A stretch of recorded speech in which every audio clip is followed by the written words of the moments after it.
22 h à Djibouti, mesdames et messieurs, bonsoir et bienvenue dans cette nouvelle édition de la soirée dont ils sont le fait marquant. Forces armées djiboutiennes, coopération djibouti-éthiopienne, signature d'un protocole d'accord entre l'armée djiboutienne et l'armée éthiopienne. Et en Syrie, l'ONU appelle à revitaliser les cessez-le-feu. C'était les titres, mais avant de les développer, le président de la République, M. Ismaël Omar Guelleh, a adressé aujourd'hui un message de félicitations au roi du Royaume d'Arabie Saoudite et gardien de 2 lieux saints. Sa Majesté Salman bin Abdelaziz Al Saoud pour sa politique clairvoyante avant-gardiste à l'origine de l'adoption du programme intitulé Vision 2030.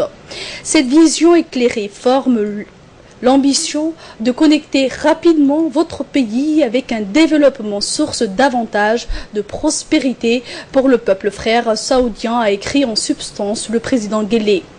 Nul doute que le nouveau cap fixé à votre économie sera source de répercussions encore plus positives pour les nations du monde arabo-musulman, a poursuivi le chef de l'État djiboutien, convaincu que la nouvelle donne accroîtra aussi la complémentarité et l'intégration économique des pays de notre région.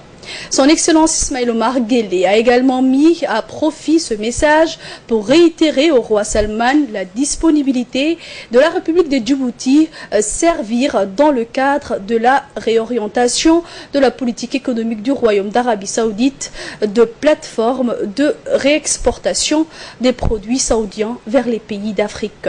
Rappelant que le programme de la Vision 2030 que vient d'adopter sur proposition du deuxième prince héritier, Mohammed bin Salman bin Abdelaziz Al Saoud, le Royaume d'Arabie repose sur le principe pour ce pays de dériver l'essentiel de ses ressources économiques de recettes non tirées de la manne pétrolière. Le président russe Vladimir Poutine a fait parvenir ce matin au palais présidentiel un message de félicitations à son homologue djiboutien, son Excellence Ismaël Omar Guelleh, suite à sa brillante réélection à la magistrature suprême djiboutienne. Veuillez agréer mes sincères félicitations à l'occasion de votre réélection au poste du président de la République de Djibouti, a écrit Vladimir Poutine, qui a par ailleurs souhaité succès et pleine réussite au président Guelleh dans sa noble mission de conduire la destinée du peuple djiboutien. Le président russe a enfin profité de cette occasion pour réitérer sa disponibilité ainsi que celle de son gouvernement pour promouvoir et développer davantage le lien d'amitié et de coopération entre les deux pays et les deux peuples. Le président gabonais Ali Bongo a également fait parvenir hier un message similaire au président de la République. Les choix portés sur votre personne constituent sans nul doute un encouragement et un soutien de vos compatriotes à votre action en faveur du développement du pays ainsi qu'une reconnaissance des efforts que vous ne cessez de déployer en vue de conférer à Djibouti sa place stratégique dans la Corne de l'Afrique, a fait observer le président gabonais. Je forme le vœu que votre nouveau mandat, la présidence de la République de Djibouti, conforte les relations bilatérales entre nos deux États, notamment par l'établissement de partenariats mutuellement bénéfiques, a également noté le monsieur Ali Bongo. Et dans un communiqué qui nous est parvenu de la primature, celui-ci annonce que dans la droite ligne des instructions strictes et claires éditées le 24 avril dernier par le chef de l'État Al-Hajj Ismaël Omar Guelleh concernant la réforme administrative, une importante réunion a eu lieu ce matin à la primature sous l'égide du Premier ministre Abdelkader Kamel Mohamed. 3 membres du gouvernement ont pris part à cette séance, notamment le ministre du Budget, M. Bouda Ahmed Robleh, le ministre de l'Intérieur, M. Hassan Mohamed, ainsi que la secrétaire d'État, Mme Amine Abdiada. La réunion de ce jour, qui a regroupé également les directeurs des services des domaines, des impôts et des douanes, ainsi que le maire et le préfet de la capitale, entourés des présidents de 3 communes de Djibouti, avait pour but d'enclencher le suivi immédiat des recommandations faites par le président de la République au cours de la conférence ayant porté sur et moyen de rapprocher l'administration publique nationale des administrés dans le but ultime d'améliorer de manière significative les prestations de services rendues par l'administration aux administrés et aux usagers. Cette séance a enfin permis de dégager des priorités à travers la mise en place des communautés techniques restreintes chargées de mettre en œuvre très rapidement les changements préconisés dans chacun des domaines relevant de l'autorité des trois départements ministériels suscités. Suite à la brillante réélection du président Ismaël Omar Guelleh à la magistrature suprême du pays, l'annexe du RPP de Ouahled Daba a organisé hier soir dans l'enceinte de l'annexe de Ouahled Daba une cérémonie pour féliciter le président de la République. Cette cérémonie haute en couleur a été animée par des danses folkloriques et des chants.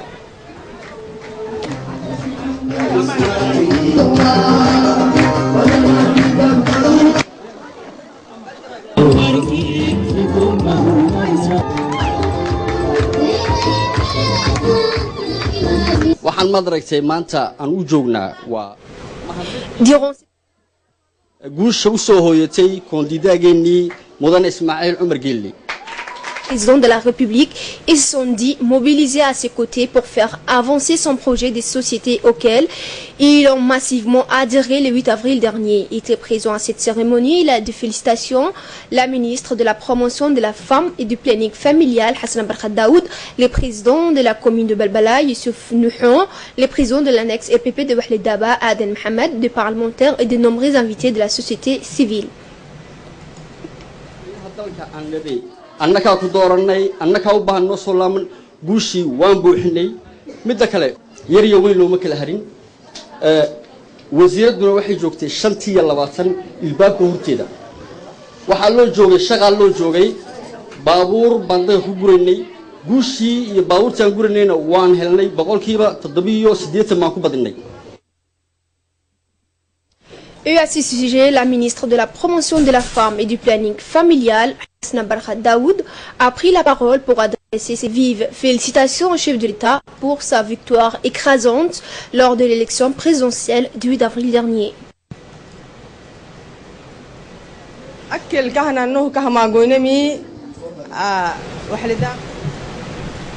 Et en diplomatie militaire, dans le cadre des relations bilatérales entre Djibouti et l'Éthiopie et dans l'optique de renforcer la coopération militaire existante, la 5e réunion du comité conjoint de défense djibouti-éthiopienne s'est ouverte ce matin à l'hôtel Place Campeski. Ces réunions ont d'abord débuté par une séance réunissant les chefs d'état-major des deux parties où un procès verbal de coopération dans les domaines variés ont été signés par le général Zakaria Cheikh Ibrahim, chef d'état-major général de l'armée djiboutienne, et le général Samara Younous, d'état-major de l'armée éthiopienne. Suite à cela, le général éthiopien a exprimé sa gratitude à l'égard du général djiboutien pour l'accueil chaleureux qui lui a été réservé. Il a souligné l'importance des relations existant entre les deux armées ainsi que le lien d'amitié et de fraternité de deux peuples. Il n'a pas manqué d'ajouter que les deux forces se rapportent davantage d'intérêts de deux pays et de la région en particulier. Et dans une allocution prononcée à cette occasion, le général de division Zakaria Cheikh Ibrahim, chef d'état-major général des armées, a quant à lui mis l'accent sur l'excellence des relations qui lient nos deux pays. On l'écoute. Messieurs les officiers membres de la commission d'experts, members of technical committee, permettez-moi, au nom des forces armées djiboutiennes, de vous souhaiter encore une fois la bienvenue à Djibouti. Mon général, nous sommes restés en contact permanent à travers nos attachés de défense et nos ambassades qui font un excellent travail. Aujourd'hui, nos relations de coopération doivent être obligatoirement renforcées. Pour plusieurs raisons, nous devons les renforcer car, comme vous le savez, des éléments malfaiteurs continuent à opérer au niveau de nos frontières pour tenter de créer l'insécurité ou saboter nos projets de développement initiés par nos dirigeants. Un autre, notre coopération et notre soutien mutuel ne se limiteront pas au niveau de nos frontières. Nous poursuivrons ensemble les combats là où il s'avère nécessaire pour l'intérêt général de nos deux peuples. Mon général, chers collègues, nous sommes sincèrement touchés par les événements qui ont eu lieu récemment à la frontière avec le Sud-Soudan. Et nous partageons avec vous la même douleur et la même souci. Je tiens à remercier le groupe de travail des experts qui a mené un travail remarquable. Suite à la réunion du comité des experts et celle du chef d'état-major, le ministre de la Défense des deux pays ont conclu les séances de travaux de la commission conjointe des défenses à l'hôtel Djibouti Place Kempinski. Le ministre de la Défense djiboutien Hassan Darar Houfane et son homologue éthiopien M. Siraj Fegesa ont paraphé les conclusions de la commission conjointe. Le ministre de la Défense éthiopien M. Siraj Fegesa a remercié le ministre de la Défense djiboutien pour avoir organisé ces importantes réunions qui ont pour objectif de rehausser le niveau de coopération et de coordination entre les deux ministres au niveau stratégique et les deux forces au niveau tactique.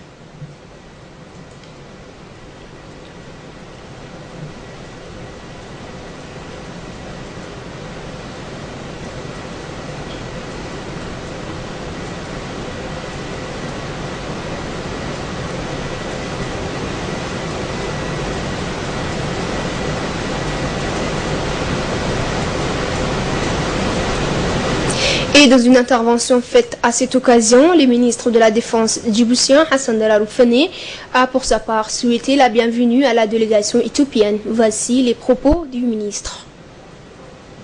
Et la République fédérale et démocratique d'Éthiopie entretiennent des relations d'amitié et de coopération excellentes à tous égards. Ces dernières années, sous le leadership de nos dirigeants respectifs, les relations économiques entre nos deux pays sont cités comme un exemple d'intégration régionale réussie. Cependant, nos deux pays, situés dans une région du monde instable, font face à des défis sécuritaires communs. Conflits ou instabilité dans plusieurs pays voisins, Somalie, Yémen, Érythrée et Sud-Soudan. Lutte contre le terrorisme, Al-Shabaab et Al-Qaïda. Trafic d'êtres humains par des réseaux criminels transfrontaliers exploitant la misère des gens. Par conséquent, le renforcement de notre coopération dans le domaine sécuritaire revêt une importance capitale. Nous devons conjuguer nos efforts pour faire face à ce défi sécuritaire commun et contribuer à l'instauration d'une paix et d'une stabilité durable dans la sous-région, propice au développement et au bien-être de nos populations. Pour conclure, je félicite les experts de deux pays, sous la houlette de deux chefs d'état-major respectifs, à savoir le général Zakaria Cher Ibrahim, chef d'état-major général des armées djiboutiennes, et le général Samora, chef d'état-major des forces de défense éthiopiennes, pour la qualité du travail effectué et les recommandations présentées à notre appréciation. J'espère que les décisions que nous prendrons aujourd'hui, sur la base de ces recommandations, vont consolider encore davantage notre coopération militaire. Le général de division Zakaria Cher Ibrahim, chef d'état-major des armées, a reçu ce matin le chef d'état-major des forces armées éthiopiennes, le médecin général inspecteur Tulgate, chef de service d'urologie de l'hôpital de Val-de-Grâce. Le médecin général Tulgate séjourne à Djibouti depuis le 23 avril dernier pour une inspection des services médicaux et chirurgicaux des FST-DJ. Le médecin général Al-Toulgati est un des anciens médecins traitant de son résident, Feu Hassan Gouled Abtidon, père de la nation djiboutienne. Cette visite donc s'inscrit dans le cadre des relations de coopération entre les forces armées djiboutiennes et les SFDJ.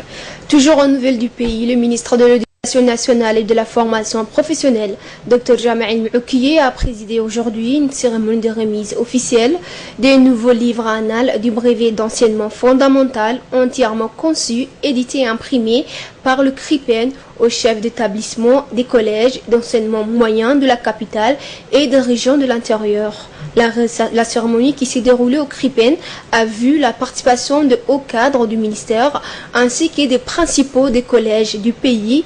À noter que près de 4000 annales destinées aux élèves de 9e année qui doivent passer les examens du BEF ont été édités par le CRIPEN avec les concours de la direction des examens et des concours. Au cours de la cérémonie, le directeur général du CRIPEN, Saïd Nour Hassan, a expliqué que le projet d'élaboration des annales de BEF s'inscrit dans le cadre de la politique d'amélioration de la qualité des apprentissages. À ce titre, un annal de 200 pages regroupant les 4 ou 5 derniers sujets du brevet de l'enseignement fondamental et leurs corrigés portant sur les 7 enseignés au collège a été compilé et produit par les concepteurs du CRIPEN avec la collaboration de la direction des examens et des concours. Le ministre a profité de l'occasion pour rendre hommage au travail de qualité produit par le CRIPEN et la direction des examens et des concours qui n'ont ménagé aucun effort pour mener à bien cette mission d'intérêt pédagogique majeur. Les élèves auront cette annale à 300 francs de Djibouti. 300 francs étant une somme insignifiante lorsqu'on voit la qualité de travail et ce que cette annale permettra aux jeunes. Tous les personnels, enseignants, conseillers, inspecteurs et personnel administratif du CRIPEN n'ont ménagé aucun effort pour que cela puisse voir le jour. Cela a été des instructions du président de la République qui nous a exhorté de faire des documents pédagogiques d'appui pour faciliter aux jeunes le passage d'examen. Et en page diplomatie et direction le Qatar, où l'ambassadeur de Djibouti au Qatar, M. Moumin Hassan Barre, a rencontré aujourd'hui le ministre des Affaires étrangères du Qatar, Mohamed bin Abdelrahman Al-Thani. Au cours de cette rencontre, Moumin Hassan Barre a remis au ministre des Affaires étrangères du Qatar, Mohamed bin Abdelrahman Al-Thani, une lettre écrite du président de la République, M. Ismaël Omar Guelleh, destinée à l'émir du Qatar, Cheikh Tamim bin Ahmed Al-Thani. Profitant de cette opportunité, M. Moumin Hassan Barre a tout d'abord remercié son interlocuteur pour la libération de nos 4 soldats. Il a ensuite salué les efforts déployés par les autorités qatariennes au processus de médiation de différents frontaliers opposant la République de Djibouti à l'Érythrée, espérant de trouver une solution définitive à ce conflit sous la médiation qatarienne. Ensuite, les discussions entre l'ambassadeur de Djibouti et le ministre des Affaires étrangères de l'État du Qatar ont porté sur les renforcements des relations bilatérales entre les deux pays confrères et sur le rôle de la République de Djibouti dans les domaines de la stabilité et de la sécurité régionale. Pour sa part, le ministre des Affaires étrangères de l'État du Qatar a exprimé ses vives félicitations suite aux résultats de l'élection présidentielle du 8 avril et a réitéré le soutien de son pays à la République de Djibouti dans le domaine politique, économique et social. Direction Arabie Saoudite, où les centres du roi Salman pour les affaires humanitaires et des séjours a organisé une cérémonie pour les lancements du projet de la distribution des nourritures et dates présentées par les gouvernements saoudiens en faveur du programme d'alimentation mondiale des Nations Unies.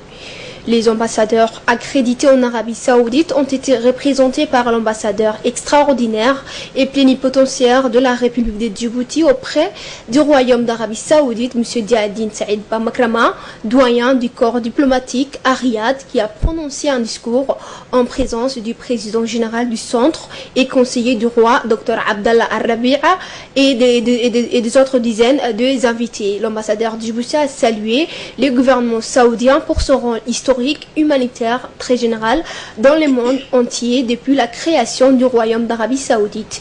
Les doyens du corps diplomatique a affirmé que les centres du roi Salman continuera de réaliser ces grands projets humanitaires dans le monde et que les diplomates, en leur tour, seront à la disponibilité pour la coordination nécessaire avec leur gouvernement afin de réaliser le soutien du Royaume d'Arabie Saoudite. Il a expliqué aussi le détail de la coopération entre Djibouti et les centres pour l'aide présentée jusqu'à ce moment en faveur des frères yéménites sur le sol djiboutien depuis un an, ainsi que l'aide en faveur du peuple djiboutien.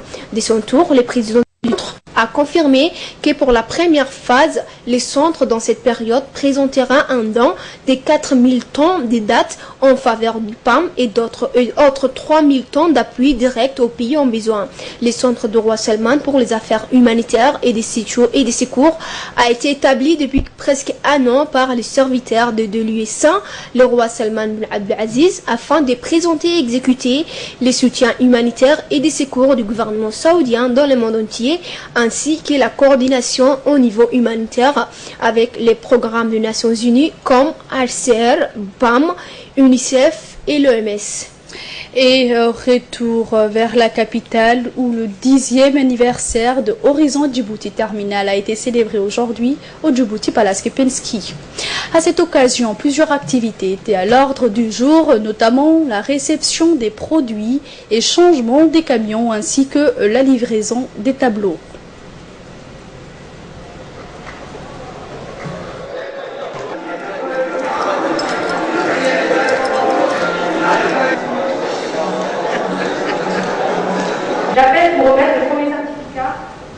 Cette cérémonie s'est déroulée en présence du directeur général de Horizon Djibouti Terminal et de plusieurs autres responsables de la société. Djibouti Terminal Horizon a obtenu de nombreux prix de performance. Elle a reçu de nombreuses félicitations de la part de ses collaborateurs extérieurs. Durant son intervention, le directeur général d'Horizon Djibouti Terminal a indiqué que ce 10e anniversaire est une occasion d'encourager les employés à garder intact le maintien du niveau élevé des performances de la société. En fin de cérémonie, des certificats ont été remis aux employés les plus méritants par le directeur général de la société. Ainsi que le respect des normes environnement, hygiène et sécurité. Un guide des politiques de ressources humaines pour les employés d'HTTL, plus connu sous le nom de HR Manual, a été mis en place au cours de l'année 2013 avec une révision effectuée au mois de septembre 2014. Ce guide des politiques de ressources humaines a pour but d'aider les supérieurs hiérarchiques et les responsables dans l'application de ces politiques aux salariés placés sous leur responsabilité de manière équitable et uniforme, en couvrant les principaux domaines liés au personnel. En décembre 2015, un livret de ce guide a été distribué à tous les employés de HTTL, leur permettant ainsi de se familiariser avec les politiques de ressources humaines de notre compagnie.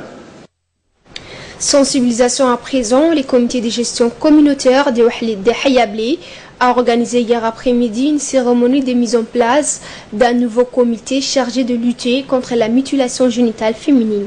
En effet, ces pratiques nuisent à la santé de nos jeunes filles, mais également ces pratiques sont interdites dans la République de Djibouti. Notamment, ce fut l'occasion pour introduire le nouveau projet sur la surveillance de ces pratiques dans la capitale. Après les 5 régions, c'est le tour de la capitale pour introduire ces projets de surveillance. Et un mot sport, comme l'accoutumée, les Djiboutiens étaient au rendez-vous pour suivre le match de la Ligue des Champions hier soir. C'est dans une ambiance festive que les jeunes ont suivi la demi-finale allée de la Ligue des Champions, retransmise en direct par la chaîne nationale sur des écrans géants installés dans tous les CDC de la capitale, mais aussi dans ceux des régions de l'intérieur. Cette action initiée par le secrétariat d'État à la jeunesse au sport, conformément à la feuille de route du président de la République, s'inscrit dans le cadre du programme d'épanouissement de la jeunesse. Le match qui s'est joué à Vicenza Calderón entre l'Atlético Madrid et le Bayern de Munich s'est soldé par 1-0 en faveur de l'Atlético. Les hommes de Diego Simeone ont pris une option pour la qualification en finale au terme d'un très bon match. Saul Niguez a inscrit un but splendide en première période. Le match retour est prévu pour le mardi prochain à Munich. Et dans la page nécrologie de ce journal, nous avons les regrets de vous annoncer le décès de Salah Ahmed Mohamed, survenu avant-hier soir à l'hôpital soudanais armé à Djibouti. Le défunt Salah Ahmed Mohamed, né en 1969, a dit qu'il était un professeur d'arabe au collège Hodan II. Il a laissé derrière lui une veuve et 4 enfants. Nous prions les Tout-Puissants de l'accueillir dans son paradis éternel. Inna lillah wa inna ilayhi raji'un. Et toujours en page nécrologie, nous avons aussi le regret de vous annoncer le décès de Mme Nasra Hussein Abdi, survenue hier à Djibouti. La défunte Nasra Hussein Abdi, née en juillet 1961 à Djibouti, a laissé derrière elle 5 enfants. Elle était une femme très active au sein du parti RPP du quartier 6. Nous prions le Tout-Puissant de l'accueillir dans son paradis éternel. Inna lillah wa inna ilayhi raji'un. Actualité internationale à présent, les autorités turques annoncent une série d'arrestations au lendemain d'un attentat dans la ville de Bursa. Hier après-midi, une kamikaze de 25 ans a déclenché un engin explosif qu'elle portait tout près de la grande mosquée, symbole de cette ancienne capitale ottomane, un lieu très touristique du centre-ville.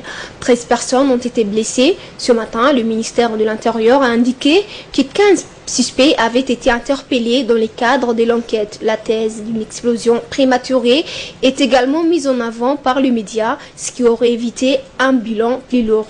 La Turquie vit depuis plusieurs mois en état d'alerte en raison d'une série d'attaques attribuées au groupe djihadiste État islamique.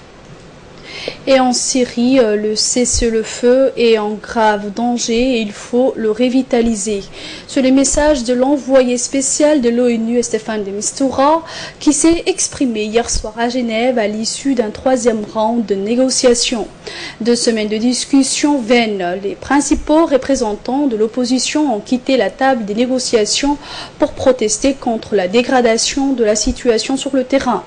Le diplomate a appelé à poursuivre le processus. L'héritage à la fois des présidents Obama et Poutine est lié au succès de ce qui a été une initiative unique qui a bien commencé et a besoin de très bien se terminer. Les diplomates ont ainsi recommandé au Conseil de sécurité d'organiser rapidement une rencontre du groupe international de soutien à la Syrie, co-présidé par la Russie et les États-Unis. Le cessez-le-feu décrété il y a 2 mois est bel et bien mort avec l'intensification des bombardements sanglants, notamment dans la région d'Alep.